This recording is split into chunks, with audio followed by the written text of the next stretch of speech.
করতে হবে, এই কথার মধ্যে কোনো সন্দেহ।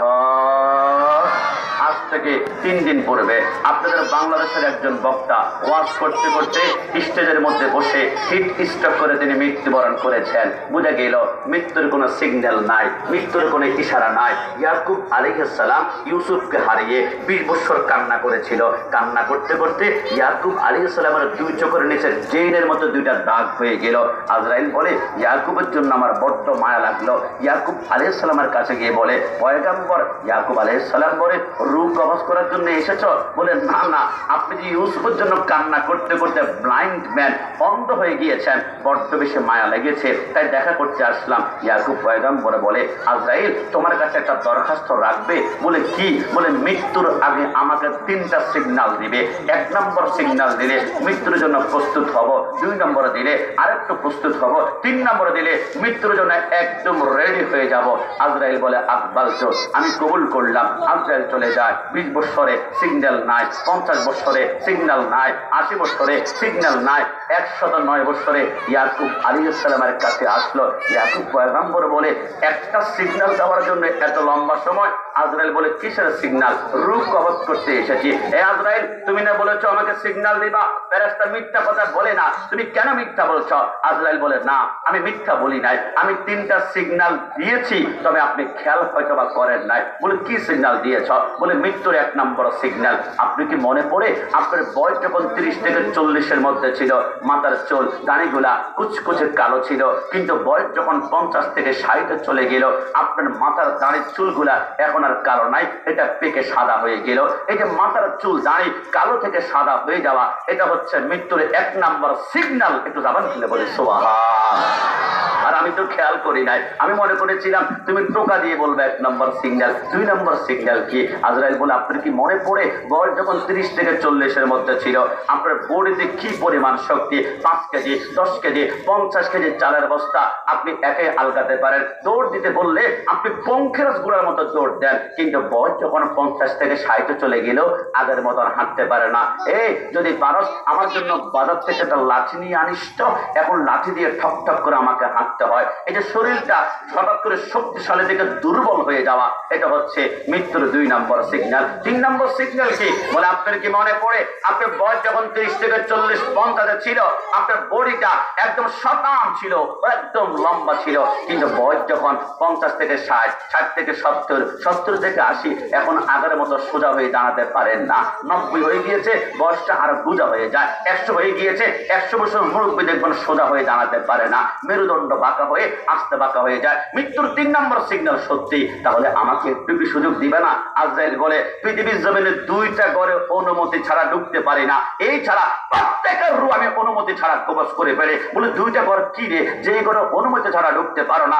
আজরাইল বলে, একটা হচ্ছে বাইতুন নবী, একটা হচ্ছে রাসূলুল্লাহর ঘর মোবারক, আর একটা হচ্ছে হাসান হুসাইন আলী মা ফাতেমা 5 জনের ঘর মোবারক। একটু জবান খুলে বলে সুবহানাল্লাহ।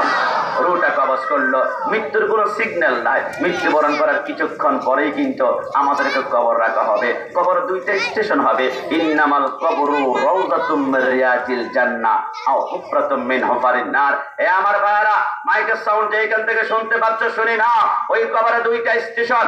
একটা রাউযা, রাউযা মানে হচ্ছে গার্ডেন, মানে জান্নাতের বাগান, আর একটা হুফরা, হুফরা মানে হচ্ছে জাহান্নামের কঠিন আযাব। আমাদের বন্দর নারায়ণগঞ্জের আগুন যদি আঙ্গুলের আগায় লাগে, প্রথম আঙ্গুল পড়বে, তারপর কনুই পড়বে, তারপর সিনা পড়বে, তারপর বুক পড়বে, কিন্তু জাহান্নামের একবার যদি আঙ্গুলের আগায় লাগে, নারুল্লাহিল মুকাদাতুল্লাতি তাতলিউ আলাল আফিদা, প্রথম আঙ্গুল নয়, প্রথম তোমার কলিজাটা জ্বালিয়ে কাবাব বানিয়ে ফেলবে। কিছুক্ষণ পর বান্দা কান্না করবে, আল্লাহ জাহান্নামের আগুন সহ্য করতে পারি না, আল্লাহ একটু পানি দিন না, একটু পানি দিন না, একটু পানি দিন না। জাহান্নামে কোনো ঠান্ডা পানি পাওয়া যাবে না, ইল্লা হামিমা ওয়া গাসসাকা, সেখানে গরম গরম পুষ থাকবে। 1 গ্লাস গরম পুষ যখন দেবে, এটা কি ঠান্ডা নাকি গরম দেখার সুযোগ থাকবে না। ডক ডক করে খাওয়ার সাথে সাথে যতটুকু পর্যন্ত যাবে, অতটুকু এতটুকু পর্যন্ত শরীরের মাংসগুলা হাড্ডি থেকে জুদা হয়ে যাবে, পায়ের টাকুর মধ্যে এসে গোশতগুলো আটকে থাকবে।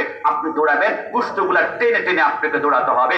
আপনি দৌড়াবেন, রক্তগুলা হেসতে হেসতে আপনাকে দৌড়াতে হবে। কিছুক্ষণ পর বান্দা বলবে, আল্লাহ আমার প্রচন্ড ক্ষুধা লেগেছে গো আল্লাহ, আমাকে খাবার দিন না, আমাকে খাবার দিন না। জাহান্নামে কোনো সুস্বাদু ফল পাওয়া যাবে না। মুসলিম শরীফের মধ্যে লেখে, যখন খাবার খাবার বলে চিৎকার করবে, মালিক নামক ফেরেশতা আপেলের মতো একটা গোলাকার ফল নিয়ে আসবে। ওইটার নাম জাক্কুম ফল। দেখতে যদিও আপেলের মতো, কিন্তু মুখের ভিতরে ঢুকানোর সাথে সাথে ওইখান থেকে 27টা কাঁটা বের হবে। 2টা কাঁটা 2টা চোখকে টুকরা টুকরা করে ফেলবে। 2টা কাঁটা 2 কানার ছিদ্র, 2টা নাকের ছিদ্র, আর বাকি 2টা কাঁটা মাথার উপর দিয়ে ছিদ্র ছিদ্র করে মাথার মগজটাকে ছিন্ন ভিন্ন করে ফেলবে। মাথার মগজগুলা চোখ মুখ নাক বেয়ে বেয়ে পড়বে।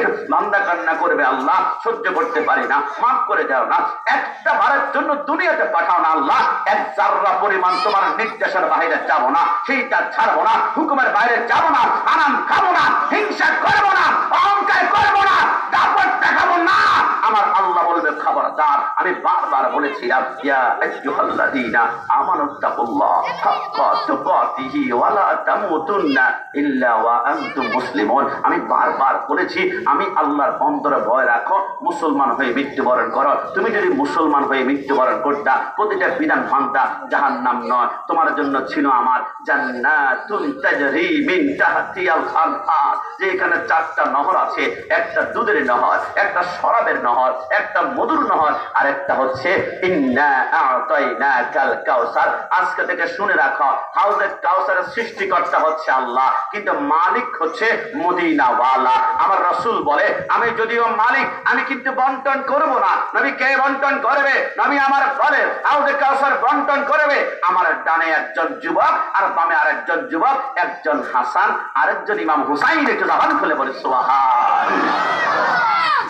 যুবকেরা আর মুসলমানি কেরাম, আমার নবী বলে, এবারে কিছুক্ষণ পরে তোমরা যদি জাহান্নাম থেকে বাঁচতে চাও, তোমাদের সামনে 4টা আমল তোমরা আমল করতে হবে। নবী কি আমল? নবী আমল বলে, মেয়ারাজের রজনীতে আমি বোরাকের পিঠের মধ্যে চোখে উঠলাম, বোরাক টুকটুক করে হাঁটতে লাগলো। কিছু দূর যাওয়ার পরে জিবরাইল বলে, কেতিয়া মুহাম্মদ সাল্লাল্লাহু আলাইহি ওয়াসাল্লাম, নবী একটু বোরাক থেকে নামুন না। আমার নবী নামলো। জিবরাইল বলল, নবী আপনি কি দেখতে পাচ্ছেন? আমার নবী বলে, বিশাল একটা ময়দান দেখতে পাচ্ছি। ওই ময়দানে কি দেখতে পাচ্ছেন? নবী আমার বলে, লক্ষ লক্ষ মানুষের মাথার নিচে বড় বড় পাথর দিয়ে ঘুমাচ্ছিল। চোখটা যখন বন্ধ করে আসমান থেকে ফেরেশতারা আরেকটা পাথর দিয়ে মাথার মধ্যে বাড়ি মারে, মাথার মগজগুলা বাতের মারের মতো ছিটকাই যায়। লোকটা কান্না করে, কিন্তু মাফ করা হয় না। এ জিবরাইল এরা কারা? আমার জিবরাইল বলো, নবী আপনি আমাকে কেন জিজ্ঞেস করছেন? আপনি তো হচ্ছেন সাইয়্যিদুল আম্বিয়া, সবকিছু জ্ঞান আপনার জানা আছে। আমি জিবরাইলটা আপনার উম্মত, নবী আপনি আমাকে কেন জিজ্ঞেস করছেন? আমার নবী বলে, হ্যাঁ জিবরাইল, আমি তো জানার জন্য প্রশ্ন করিই নাই, আমি আমার উম্মতকে জানিয়ে দেওয়ার জন্য প্রশ্ন করেছি। জোরে বলে সুবহানাল্লাহ। জিবরাইল বলে, নবী নবী নবী বলা হবে, তবে 2 নম্বর জায়গার মধ্যে চলুন না। আমার নবী গেল। জিবরাইল বলে, নবী কি দেখতে পাচ্ছেন? আমার নবী বলে, বিশাল একটা ময়দান দেখতে পাচ্ছি। ওই ময়দানে লক্ষ লক্ষ মানুষের জিহ্বার মধ্যে লোহার শিকল লাগিয়ে গাছের সাথে টাঙ্গানো হয়েছে। জিহ্বা যখন ছিঁড়ে পড়ে যায়, তখন আবার জিহ্বাটা জোড়া লাগায়, আবার লোহার শিকলটা জিহ্বার মধ্যে আংটা লাগায়, আবার জিহ্বাটা ছিঁড়ে পড়ে যায়। কিন্তু জিবরাইল এদেরকে এত কষ্ট কেন দিচ্ছে? নবী একটু বলা হবে, একটু 3 নম্বর জায়গার মধ্যে চলুন না। আমার নবী গেল। জিবরাইল বলো, নবী এবার কি দেখতে পাচ্ছেন? নবী আমার বলে, বিশাল একটা রক্তের সাগর দেখতে পাচ্ছিলাম। ওই সাগরে কি দেখতে পাচ্ছেন? লক্ষ লক্ষ মানুষ রক্তের সাগরে হাবুডুবু খাচ্ছে নিঃশ্বাস নেওয়ার জন্য। যখন মাঝে মাঝে রক্তের সাগর থেকে নাকটা বের করে ফেরেশতারা উপর থেকে পাথর মারে, মাথার মগজগুলো বাতের মারের মতো ছিটকায় যায়। জিবরাইল এরা কারা? নবী বলা হবে, সর্বশেষ একটা জায়গার মধ্যে চলুন না। আমার নবী গেল। জিবরাইল বলো, নবী কি দেখতে পাচ্ছেন? নবী আমার বলে, 500 বছর রাস্তা লম্বা একটি গাছ দেখতে পাচ্ছি। ওই গাছের নিচে কি দেখতে পাচ্ছেন? একজন নূরানি সুরতের মানুষ দেখতে পাচ্ছি। ওই মানুষের সামনে কি দেখতে পাচ্ছেন? জিবরাইল বলে, এনার সামনে দেখতে পারলাম কোটি কোটি নাবালক বাচ্চা বসে বসে আল্লাহর কোরআন তেলাওয়াত করছে। একটু জবান খুলে বলে সুবহানাল্লাহ। পরের জায়গা পরের জমি করে বানায়া আমি রই, আমি দশে ঘরের মালিক নই। আপনাদের কষ্ট হচ্ছে তো বলুন না, পরের জায়গা পরের জমিন, পরের জায়গা পরের জমিন আমি দশে ঘরের মালিক নয়, সে ঘরের মালিক নয়, ও সে ঘরে খানা যার জমিদারি।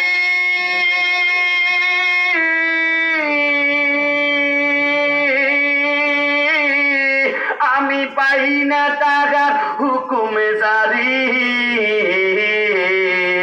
আমি পাই না জমিদারের দেখা, পাই না জমি দেখা, মনের দুঃখ কারে কই, আমি তো সে ঘরের মালিক নয়, আমি তো সে ঘরের মালিক নয়। শেষবারের মতন একসাথে, পরের জায়গা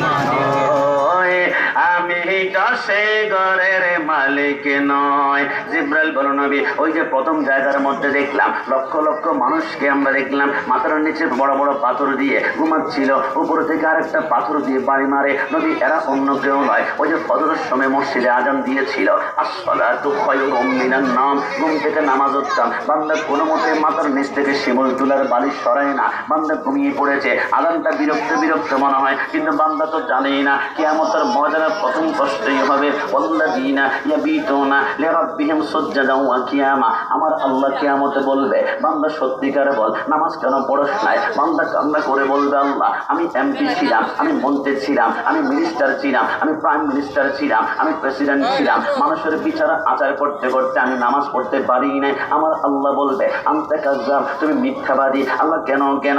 আমার আল্লাহ বলে, ওই যে ডান পাশে তাকিয়ে দেখার জন্য নূরানি সুরতের মানুষ দেখা যায়, চিনতে পারো কিনা? আল্লাহ কে কে? আমার আল্লাহ বলে, এর নাম সুলাইমান পয়গাম্বর। তুমি তো নারায়ণগঞ্জের এমপি ছিলা, তুমি তো বিভিন্ন থানার এমপি ছিলা। আমার সুলাইমান পয়গাম্বর পৃথিবীর উত্তর থেকে দক্ষিণ, পূর্ব থেকে পশ্চিম গোটা পৃথিবী শাসন করেছে, জীবনে একটা শহীদে কোনোদিন ছাড়েই নাই। তুমি সামান্য ক্ষমতা পাওয়ার পরে তুমি তো শুধু মানুষের কথা বুঝতা। আমার সুলাইমান পৃথিবীটার কথা বোঝে, মাকুসার কথা বোঝে, ঝাড় পোকার কথা বোঝে, দিদি পোকার কথা বোঝে, সাগরের মাছের কথা পর্যন্ত বোঝে, লতা পাতার কথা বোঝে। আমার সুলাইমান গোটা পৃথিবীর বাদশা হওয়ার পরে একটা সেইটা কোনোদিন ছাড়েই নাই। তুমি সামান্য অসুস্থ হয়ে নামাজ ছেড়ে দিয়েছ, তুমি সামান্য ক্ষমতা পরে নামাজ ছেড়ে দিয়েছ। আনতা কাযযাব, মিথ্যাবাদী জাহান্নামের শিকল লাগায় জাহান্নামে টানতে শুরু করবে। বান্দা কান্না করবে, আল্লাহ মাফ করে দাও না আল্লাহ, একটাবার দুনিয়াতে পাঠাও, একটা সেইটা জীবনে কোনোদিন ছাড়বো না। আমার আল্লাহ বলবে, না না, 82 জায়গায় বলেছিলাম আকিমুস সালাত, নামাজ আদায় করো, আমার নির্দেশটা শুনো নাই। 70,000 শিকল লাগায় টানতে শুরু করবে। কিছুক্ষণ পরে আরেকজন বান্দাকে ডাক দিবে, এই বান্দা সত্যিকারে বল নামাজ কেন পড়স নাই? বান্দা বলবে, আল্লাহ আমার ক্যান্সার ছিল, আমার আলসার ছিল, আমার টাইফয়েড ছিল, আমি প্যারালাইজ ছিলাম, আমার ডেঙ্গু ছিল, আমি বড় বড় অসুস্থ ছিলাম, নামাজ পড়তে পারি নাই। আমার আল্লাহ বলবে, আনতা কাযযাব, তুমি মিথ্যাবাদী। আল্লাহ কেন কেন?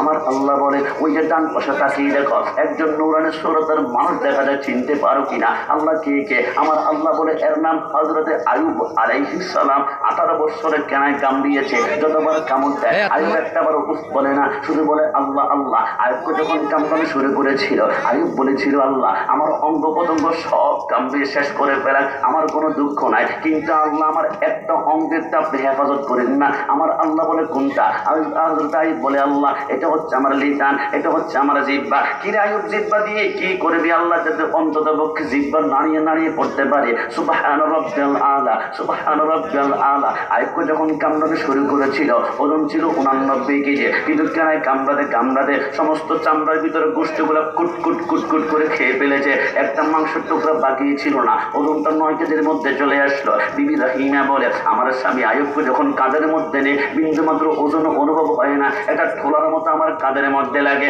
কিন্তু আমার আইয়ুব অসুস্থ হওয়ার পরে একটা শীতে কোনোদিন ছাড়েই নাই। তুমি সামান্য অসুস্থ হওয়ার পরে নামাজ ছেড়ে দিয়েছ, আনতা কাযযাব, তুমি মিথ্যাবাদী, জাহান্নামে টানতে শুরু করবে। কিছুক্ষণ পর আরেকজন বান্দিকে ডাক দিবে, বান্দি তুই কেন নামাজ পড়স নাই? বান্দি বলবে, আল্লাহ দুনিয়ার জমিনে স্বামী আমাকে অত্যাচার করতো, স্বামী জুলুম করতো, স্বামী নির্যাতন করতো, স্বামীর অত্যাচার নির্যাতন থেকে বাঁচার জন্য আমি নামাজ পড়তে পারি নাই। আমার আল্লাহ বলবে, আনতা কাযযাব, তুমি মিথ্যাবাদী। আল্লাহ কেন কেন? আমার আল্লাহ বলে, ওই যে ডান পাশে তাকিয়ে দেখো একজন নূরানি সুরতুল রমণী দেখা যায়, চিনতে পারো কিনা? আল্লাহ কে কে? আমার আল্লাহ বলে, এর নাম হযরতে আসিয়া। একটু জবান খুলে বলে সুবহানাল্লাহ। আমার আসিয়া যখন রুকুর মধ্যে গিয়ে সুবহান রাব্বিল আযীমের তাসবিহ পড়ে তলপেটটা যখন বের হয়ে যায়, কারণ হাতের মধ্যে লোহার বল্লম নিয়ে আসিয়ার পেটের মধ্যে এত দূরে খাই মারে, আসিয়ার পেট থেকে রক্তের ফোঁটাগুলো টপ টপ করে পড়ে। আসিয়া একটাবার উফ বলে না, আসিয়া বলে আল্লাহ। আসিয়া যখন সেইটার মধ্যে যায়, কারণ হাতের মধ্যে লোহার পাত গরম করে আসিয়ার পিঠের মধ্যে যখন লাগাই দেয়, পিঠের চামড়াগুলো মোমের মতো গলতে শুরু করে। আসিয়া উফ বলে না, আসিয়া বলে আল্লাহ। কারণ বলে কিরে আসিয়া, কোন রবর প্রামের মধ্যে পড়ে গেলে? আজকে 8টা বছর তোর পিঠের চামড়াগুলো জ্বালিয়ে জ্বালিয়ে আমি দাগ লাগিয়ে দিয়েছি। একটাবার আমি ফরানকে যদি খোদা মানতে, ওটা বাদশাহী তোর কদমের মধ্যে হাজিরি করতাম। আসিয়া বলে সম্ভব নয়। ফরান বলে সম্ভব। আগামীকাল 2টা হাত বেঁধে ফেললো, এরপর 2টা পা বেঁধে উত্তপ্ত মরুভূমির মধ্যে আসিয়াকে চিৎ করে শোয়াই দিল। আসিয়া বলে উত্তপ্ত মরুভূমির বালিকোনা বালি নয়, এক একটা জ্বলন্ত কয়লার মতন মনে হচ্ছিল। কিছুক্ষণ পরে দেখলাম আমার পিঠের চামড়াগুলো মোমের মতো গলতে শুরু করলো, আমার গোষ্ঠগুলো মোমের মতো গলতে শুরু করলো, আমার হাড্ডিগুলা মাটির সাথে ঠন ঠন করে বাড়ি খায়। আমি বুঝে ফেললাম আমার পিঠের চামড়া গোষ্ঠ নেই, এখন আর সেইটা করতে পারবো না। আসিয়া আল্লাহর দরবারে ফরিয়াদ করতে শুরু করলো, আল্লাহ জিন্দিগিতে তোমার কাছে কিছু চাই নাই গো আল্লাহ।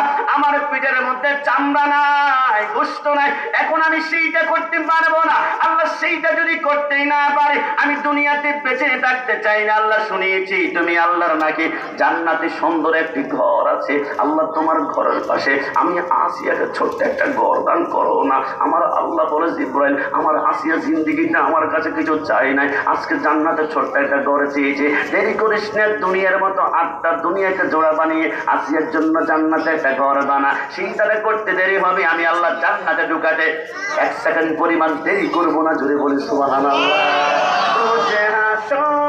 প্রথম প্রশ্ন, নামাজে পড়েছ নাকি? নামাজ ছাড়া সবই আমল দেবে তোমায় ফাঁকি। নামাজে হবে প্রথম হিসাব, নামাজে হবে প্রথম হিসাব। হাদিসে নামাজে ছাড়া রোজ হাসরে নেই কোনো উপায়। ডান হাত তুলে বলো ঠিক না? কোরআন হাদিস খুলে দেখো, বল না, কোরআন হাদিস খুলে দেখো, কোরআন হাদিস খুলে পাবে সবে জায়গায়।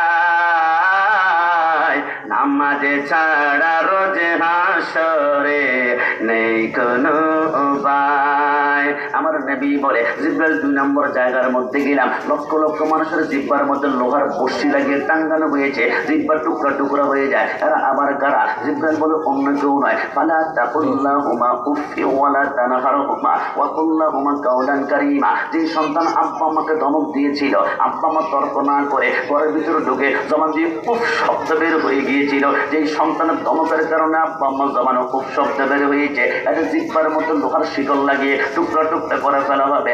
যুবক, আমি কোন মায়ের কথা বললে তোমাদের চোখের পানি বের হবে আমি তো জানি না। আমার মা আমার বাবা যখন মিলন করেছিল, আমার বাবার 1 ফোঁটা বীর্যের কোটি কোটি ভাগের একটা শুক্রাণু গিয়ে মায়ের রেহেমের ভিতরে দিয়ে মায়ের পেটের মধ্যে যখন চলে গেল, ওই বীর্যের উপরে 40 দিন যাওয়ার পরে ওইটা বীর্য থাকে না, ওইটা মাংসের টুকরা হয়ে যায়। মাংসের টুকরার উপরে 40 দিন যাওয়ার পরে ওইটা মাংসের টুকরা থাকে না, ওইখান থেকে এবারে 2টা চোখ বের হয়। চোখের উপরে 40 দিন যাওয়ার পরে সেইখান থেকে 2টা হাত বের হয়। হাতের উপরে 40 দিন যাওয়ার পরে সেইখান থেকে মাথা বের হয়। মাথার উপরে 40 দিন যাওয়ার পরে সেইখান থেকে 2টা পা বের হয়। ওই পায়ের উপরে 40 দিন যাওয়ার পরে সেইখান থেকে চুল বের হয়। 10 মাস 10 দিন কমপ্লিট হয়ে যাওয়ার পরে আমার আল্লাহ বলে, জিবরাইল, আমার বান্দার সমস্ত বডি মায়ের পেটের মধ্যে তৈরি হয়ে গিয়েছে, একটু পরে আমার বান্দা দুনিয়ার জমিনের মধ্যে যাবে। আরে জিবরাইল, আমার বান্দা মায়ের পেটের মধ্যে কেমন পজিশনে রয়েছে একটু বলো না। জিবরাইল বলে, আল্লাহ, আপনার বান্দার 2টা পা মায়ের পেটের নিচের দিকে দেখা যায় আর মাথাটা উপরের দিকে। আমার আল্লাহ বলে, না না, আমার বান্দার 2টা পা যদি মায়ের পেটের নিচের দিকে থাকে, ডাক্তার করে অ্যাপোলো ল্যাবে নেওয়ার পরে কোনো ডাক্তার যদি আমার বান্দাকে মার পেট থেকে বের করার জন্য তার 2টা পা ধরে টান মারে, আমার বান্দার উল্টা দিকে 2টা হাত ভেঙে যাওয়ার সম্ভাবনা রয়েছে। আরে জিবরাইল, যা আমার বান্দার কোমরের মধ্যে ধরে তার মাথাটা তাড়াতাড়ি নিচের দিকে নামা, আর পাগুলো উপরের দিকে উঠা। জিব্রাইল বলে দেরি না করে আমি বান্দার কচি কোমরে খপ করে 3টা আঙ্গুল দিয়ে ধরে যখন মাথাটা নিচের দিকে নামায় আর পাগুলো উপরের দিকে উঠায়, ওই 3 আঙ্গুল দিয়ে খপ করে ধরার কারণে এই ব্যথাটা আমি সহ্য করতে পারি না। আমার সম্মানিত বড় ভাই সহ্য করতে পারেন নাই, আপনারা কেউ সহ্য করতে পারেন নাই। প্রত্যেকটা সন্তানই ব্যথা সহ্য করতে না পেরে মার কলিজা বরাবর ধাম করে এত জোরে আমরা একটা লাঠি বেঁধেছিলাম, ওই লাঠি সহ্য করতে না পেরে অনেক মা হাসপাতালের মধ্যে বেড়ে মৃত্যুবরণ করেছে, অনেক মা জ্ঞান হারিয়ে ফেলেছে। আসমানের ফেরেশতারা কান্না করে বলে, আল্লাহ মনে হয় মা সন্তান 2জন মৃত্যুবরণ করেছে। আমার আল্লাহ বলে, না না, সন্তান জন্ম দেওয়ার সময় মা সন্তান 2জন যদি মৃত্যুবরণ করে তামাম দুনিয়া তো মরুভূমি হয়ে যাবে। আরে জিব্রাইল মেডিকেল সায়েন্স ব্যবহার কর, আল্লাহ এটা আবার কেমন? আমার আল্লাহ বলে, যেই বাচ্চাটা কান্না করে না তার পিঠের মধ্যে 3টা আঙ্গুল দিয়ে 3বার পুশ করো, 3বার ঘষা মারো, 3বার ধাক্কা দাও। জিব্রাইল বলে, 1বার ধাক্কা দে, 2বার ধাক্কা দে, 3বার ধাক্কা দেওয়ার সাথে সাথে সন্তানটা যখন ওয়াও ওয়াও করে কান্না করে ওঠে, যে মাকে ইঞ্জেকশন দিলে জ্ঞান ফেরানো যায় না, যে মাকে ধাক্কা দিলে জ্ঞান ফেরানো যায় না, আল্লাহর কসম সন্তানের ওয়াও কান্নার আওয়াজটা মার কানে যেতে দেরি হয়, মার জ্ঞানটা ফিরতে 1টা সেকেন্ড সময় লাগে না। একটু জবান খুলে বলিস দুনিয়াতে আসার পরে মার স্তন থেকে আমরা একটানা 2 বছর দুধ পান করেছি। আপনি বলবেন হুজুর 2 বছরে এক ফোঁটা করে কতটুকু দুধ পান করেছে? কিন্তু অক্সফোর্ড বিশ্ববিদ্যালয় ইংল্যান্ডের 100 জন বৈজ্ঞানিক বলে 2 বছরের দুধ বাদ দাও, মার 1 ফোঁটা দুধ নিয়ে আমরা 1 বছর গবেষণা করলাম। গবেষণা করার পরে 100 জন খ্রিস্টান বৈজ্ঞানিক কালিমা পড়ে মুসলমান হয়ে গেলাম। কেন জানো? আমরা দেখলাম মার 1 ফোঁটা দুধের ভিতরে আমার আল্লাহ দুনিয়ার 180 রকমের ফলের রস ঢুকিয়ে দিয়েছে। জোরে বলে সুবহানাল্লাহ। আরে যুবক, আমি কোন মায়ের কথা বলছি? মা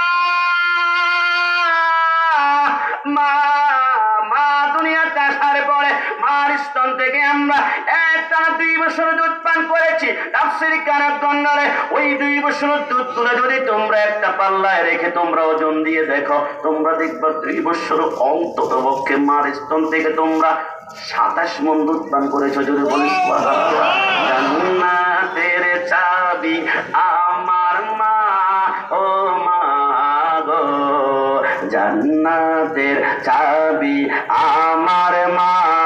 একটু মার প্রতি মায়া থাকলে, মহাব্বত থাকলে একটা জবান বন্ধ থাকবে না। একসাথে জান্নাতের চাবি আমার মা, ও মা গো, জান্নাতের চাবি আমার মা। মা যার বেছে নাই তার মতো দুঃখী নাই, খালা ফুফু মায়ের মতো না, ও মা গো, জান্নাতের চাবি আমার মা। সন্তানের বেহেশত যার যার মায়ের পায়ের নিচে, মা জননী যাহার প্রতি সন্তুষ্ট হইয়াছে, মায়ে যদি দোয়া করে মাওলারি দরবারে, জান্নাতবাসী কইরো মাওলা আমার সন্তানের। সবার আগে মায়ের দোয়া কবুল করেন সেই কিবরিয়া। হাত তুলে বলা ঠিক না? সবার আগে মায়ের দোয়া কবুল করেন সেই কিবরিয়া, মায়ের দোয়া ভিতরে। আরে মাকে মহব্বত করলে টাকা পয়সা তোর কদমে চলে আসবে। সবার আগে মায়ের দোয়া কবুল করেন সেই কিবরিয়া, মায়ের দোয়া বিফলে যায় না, ও মা গো, জান্নাতের চাবি আমার মা। শেষবার মতো জান্নাতের চাবি আমার মা, ও মা গো, জান্নাতের চাবি আমার মা। মোহাব্বত নিয়ে 3বার আমার সাথে বলুন তো, মা। আরেকটু ভালোবাসা নিয়ে মা, আরেকটু মোহাব্বত নিয়ে মা। এবারে মোহাব্বত নিয়ে একবারে বলুন বাবা। আমার নবী বলে জিবরাইল এবার 3 নম্বর জায়গার মধ্যে দেখলাম লক্ষ লক্ষ মানুষ রক্তের সাগরে হাবুডুবু খাচ্ছে। এরা আবার কারা? জিবরাইল বলে অন্য কেউ নয়, আর রাশি ওয়াল মুরতাশি কিলাহুমা ফিন্নার। যে ব্যক্তি সুদ ভক্ষণ করেছিল, এই সুদ খায় নাই, গরিব মানুষের রক্তগুলা চুষে চুষে চুষে খেয়েছে। যে যত বেশি সুদ খেয়েছে, গরিবের রক্ত অত বেশি চুষে খেয়েছে, ওর রক্তের সাগরটা অত বেশি লম্বা হবে। যখন হাবুডুবু খাবে তখন নাকের ভিতরে পাথর মারা হবে। জিবরাইল বলে নবী 4 নম্বর জায়গার মধ্যে কি দেখেছেন? আমার নবী বলে লক্ষ লক্ষ মানুষ দেখলাম, বিশাল একটা গাছের নিচে নূরানি সুরতের একজন মানুষ বসা আছে। উনি আবার কে? বলে অন্য কেউ নয়, উনি হচ্ছেন হযরতে সরকারে মদিনা মুহাম্মদ সাল্লাল্লাহু আলাইহি ওয়াসাল্লাম। নবী আমার বলে ইনি হচ্ছেন মুসলমানদের আদি পিতা হযরতে ইব্রাহিম খলিলুল্লাহ। একটু জবান খুলে বলে সুবহানাল্লাহ। ওনার সামনে বসা আছে ছোট্ট ছোট্ট বাচ্চারাকে বলে এরা অন্য কেউ নয়, এরা নাবালেগ অবস্থায় মৃত্যুবরণ করেছে। আল্লাহ জান্নাত জাহান্নাম দিবেন না। এদেরকে ইব্রাহিম আলাইহিস সালামের সামনে বসে বসে কোরআন তেলাওয়াত করাবেন। কোরআন তেলাওয়াত করলে কি ফায়দা হবে আমি জানি না। আজকে আমরা বসে আছি হযরতে হাজী সালেহ বাবা ইয়ামানি মডেল মাদ্রাসার সামনে। আপনার সন্তানকে যদি আপনি মাদ্রাসায় পড়ান, সুন্নি মাদ্রাসায় পড়ান, তাহলে লাভ হবে কি? হযরতে ঈসা আলাইহিস সালাম বলে আমি একদম রাস্তার পাশ দিয়ে হাঁটছিলাম, হঠাৎ করে দেখলাম একটা কবরের ভিতরে দাউ দাউ করে আগুন জ্বলছে। আমি ভয় পেয়ে গেলাম। ওই কবরটা অতিক্রম করে কিছুক্ষণ ইসলামের কাজ কমপ্লিট করে আমি যখন আবার কবর পাশ দিয়ে আসলাম, আমি চিন্তা করলাম যে এই কবরে দাউ দাউ করে যাওয়ার সময় দেখলাম আগুন জ্বলে, এখন দেখি তো কি হয়। আমি আসার সময় কিছুক্ষণ পরে দেখলাম ওই কবরে আগুন নাই। 1 লক্ষ আইটেমের উপরে জান্নাতের বালাখানা তার সামনে পড়ে আছে। আমি সিজদায় পড়ে গেলাম। আল্লাহ একদিন যাই নাই, 1 মাস যাই নাই, 1 বছর যাই নাই, একটু আগে দেখলাম জাহান্নাম, এখন কেমনে জান্নাত হলো? মুকাশাফাতুল কুলুবের মধ্যে উজ্জাতুল ইসলাম ইমাম গাজ্জালী রাহমাতুল্লাহ আলাইহি আমার আল্লাহ বলে, তাহলে শুনে রাখো এ আমার মা বোনরা, তোমরা মাইকের আওয়াজ যে এখান থেকে শুনতে পাচ্ছ, একটা ফ্যামিলিতে ডাক্তারের প্রয়োজন আছে, ইঞ্জিনিয়ার প্রয়োজন আছে, ব্যারিস্টার প্রয়োজন আছে, বিশেষ ক্যাডার প্রয়োজন আছে, তবে একজন হাফেজ কোরআন, একজন আলেম অত্যাবশ্যক তোমার ফ্যামিলিতে থাকতে হবে। কেন কেন জানো? আমার রব্বুল আলামিন বলে ঈসা কি বলতে চাও? ইয়া রব্বুল আলামিন একটু আগে দেখলাম জাহান্নাম, এখন জান্নাতের বাগান 1 ঘন্টার ব্যবধানে কেমনে হয়ে গেল? আমার আল্লাহ বলে শোনো, এই লোকটা মৃত্যুবরণ করেছে 5 বছর আগে। যেদিন মৃত্যুবরণ করেছে ওই দিন তার স্ত্রীর পেটের ভিতরে একটা বাচ্চা কনসেপ্ট করেছিল, একটা বাচ্চা এসেছে, বাচ্চাটা দুনিয়ার জমিনে আসার পরে আজকে তার বয়স হয়েছে মাত্র 4 বছর। এই সন্তানটা ছোট্ট, আজকে প্রথম মাদ্রাসার মধ্যে গিয়েছে। মাদ্রাসার হুজুর বলল আমার সাথে সবক নাও। বলে কি সবক নিব? বলে আমার সাথে বলো না বিসমিল্লাহির রহমানির রহিম। ছোট্ট বাচ্চাটা যখন বিসমিল্লাহির রহমানির রহিম বলল, আল্লাহর রহমতের সাগরের তুফান শুরু হয়ে গেল, ঝড় শুরু হয়ে গেল। আমার আল্লাহ রব্বুল আলামিনের কাছে ঈসা রহুল্লাহ বলে, আল্লাহ কেন? আমার আল্লাহ বলে ছোট্ট বাচ্চা দুনিয়ার জমিনের মধ্যে বসে আমি নাকি রহমান, আমি নাকি রহিম, কিন্তু তার বাবার কবরে আমি আল্লাহ দাউ দাউ করে আগুন জ্বালাচ্ছি। ছোট্ট বাচ্চা যখন রহমান রহিম বলল, আমি আল্লাহ কন্ট্রোল করতে না পেরে ওই ছোট্ট বাচ্চা সন্তানের জবানের কারণে রহমান রহিম বলে যখন ডাক দিয়েছে, আমি আল্লাহ সেকেন্ডের ভিতরে তার আব্বার কবরটা জাহান্নাম থেকে জান্নাত বানিয়ে দিলাম। জোরে জোরে বলি সুবহানাল্লাহ। আরে যুবক, আমি কোন আলেমের কথা বলছি? কসম করে বলি ওই মাদ্রাসায় পড়ানো যাবে না যেই মাদ্রাসায় ইয়া নবী সালাম আলাইহি বললে বিদআত গালি দেওয়া হয়।